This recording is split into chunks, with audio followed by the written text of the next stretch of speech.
지난 2년 동안 계속 논의했던 주제이고요. 계속 좀 더 구체화되는 이야기인데, 정부 여당의 조직 개편안 이번에 나왔는데, 그 중에서 몇 가지가 있었지만은 금융감독기구 개편안이 빠져 있었습니다. 그래서 저는 실망이었습니다.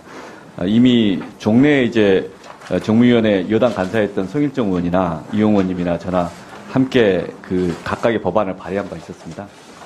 그 문제식을 다시 한번 좀 전달을 좀 하려고 합니다. 다음 페이지 한번 보시죠.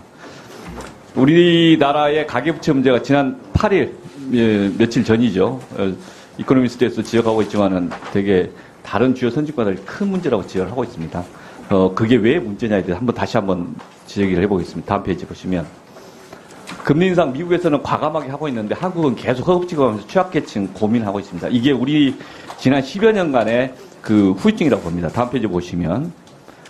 한미 간의 가계부채 총량 관리로 보면 리만 플러스 사태 2008년 이후에 아시겠지만 한국은 가계부채가 총량 관리에 실패해서 더 확장이 되었고, 그리고 검은색은 미국인데 더 축소가 되었습니다. 80%가 BIS에서 권장한 기준인데, 전체적으로 이게 BIS GDP 대비 일정 수준을 넘어서게 되면은 경제 성장이 부정적이다라고 하는 것들이 지적이 있었고, 작년에 고승범 위원장 시절에는 그 문제 제기를 인정을 하셨고, 이번에 이제 금융위원회에서도 이 문제식을 공감하면서 보고서의 입장이 좀 살짝 바뀌고 있습니다. 다음 페이지 보시면. 두 번째는 변동금리와 고정금리 비율을 보니까 미국은 변동금리가 이게 거의 10% 15% 이 내외입니다. 대한민국은 오직 70% 또는 이제 전체는 80%까지 가게 되는데 모기지에 관해서 그렇다는 겁니다. 그러니까 금리 인상을 하게 되면 금리 인상에 따른 리스크가 고스란히 이 차적이 전가되는 구조입니다. 시장 경제, 금융시장이 자유화되어 있는 미국은 이 변동금리를 몰라서 이렇게 했겠습니까? 근데 거기는 이렇게 하고 있지 않습니까? 그래서 지금 금리 인상기에 누구에게 리스크가 전가되는가? 요거에 대한 문제 제기를 하는 겁니다. 다음 페이지 보시면. 그러니까 결국 취약계층에 다 전가되는 구조, 그 대신에 시중은행 등은 수익을 누리는 구조. 그래서 지난 10년 동안 금융정책 누구의 이익을 대변했는가? 그 문제 제기를 하는 거죠. 그래서 금융산업 진흥정책과 금융감독정책의 것들이 한 곳에 집중되어 있다 보니까 제대로 못한 거 아니냐. 물론 금융감독원이 나름 역할을 했습니다만은 전체적으로 금융당국의 이 기능 자체가 좀 문제가 있는 거 아니냐. 그래서 금융감독기구를 개편해야 되는 거 아니냐, 이런 지적에 대해서 있었습니다. 그리고 또 이거 다시 한번 또 제기하는 거. 다음 페이지 보시면 이미 사모펀드 사태 때도 그 교훈이 이거였습니다. 이 산업진흥이라는 문제식과 그 다음에 산업에 대한 시스템적인 감독, 소비자 보호라는 입장이 시각이 충돌되니까 그래서 이제 이 개편안이 나오는 거거든요.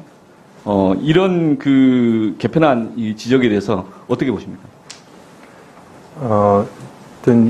위원님 지적하신 것처럼 인수위 때부터 여러 가지 금융감독기구 개편에 대해서 논의가 있었던 건 저희도 잘 알고 있습니다.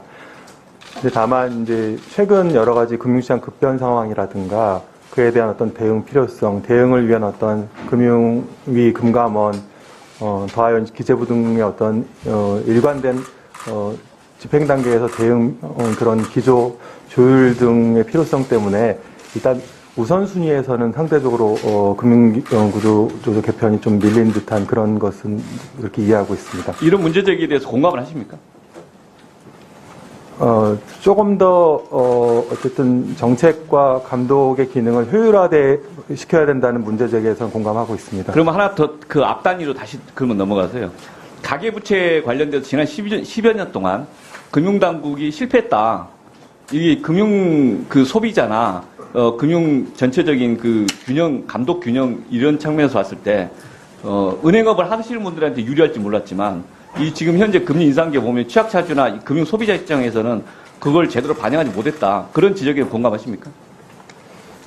양적 완화가 지속되는 시기에 조금 더 이제 향후 양적 긴축 내지는 금리 인상 기조가 있을 걸 전제로 해서 준비할 필요가 있었다라는 아쉬움에 대해서는 공감은 하고 있습니다. 이게 앞에 이제 이 미국과 그 앞에 이제 잠깐 봐주십시오.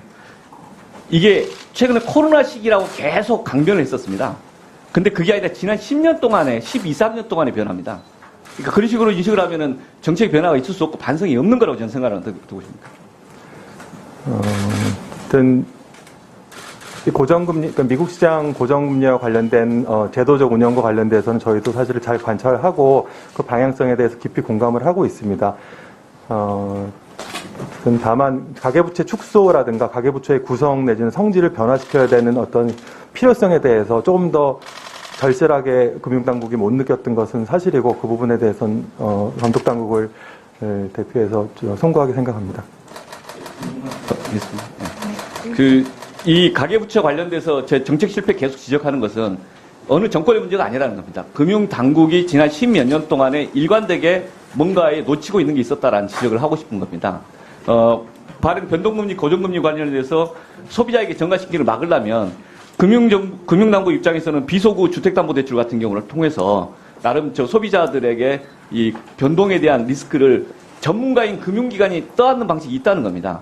그리고 그것을 금융기관 내에서는 이른바 경기변동 완충자본이라는 형태로서 지금 그 제도는 도입되는데 그걸 활용할 수 있어야 됩니다. 그런데 비소구 주택담보대출 거의 형식적으로 시범적으로 하다 말아버렸어요. 그 다음에 또 하나는 경기대용 완충자본을 몇 년 전 도입을 했는데 실제 작동이 안 되고 있어요. 왜냐하면 금융이나 금융당국은 아무 관심이 없거든요. 리스크가 이 위급한 시기에 소비자에게 전가되는 게 아니라 전문가인 금융기관이 스스로 판단하면서 함께 떠안으면서 소비자들의 어려움을 풀어가야 되는데 이게 정책 실패했다라고 지적하는 데 대해서 실패하지 않았다고. 경기대응 완충 자본과 관련돼서는 저희도 사실 계속 그 제도 적용을 위해 노력을 해왔고 딱 어떤 선진국에 있는 제도의 똑같은 모습은 아니더라도 어쨌든 최대한 그 부분에 대해서 반영을 하려고 노력했다는 점 말씀을 드리고 다만 의원님께서 지적하신 점과 같이 결과적으로 보면 지금 가계부채의 어떤 변동금리 중심 구조라든가 이런 부분에 있어서 금융당국이 과거 조치가 좀 아쉬움이 있었고 앞으로 사실은 지금도 저희가 이제 여러 가지 노력을 단기적으로는 하고 있고 중장기적으로 제 계획은 있습니다만 의원님 지적에 대해서 공감하고 있습니다.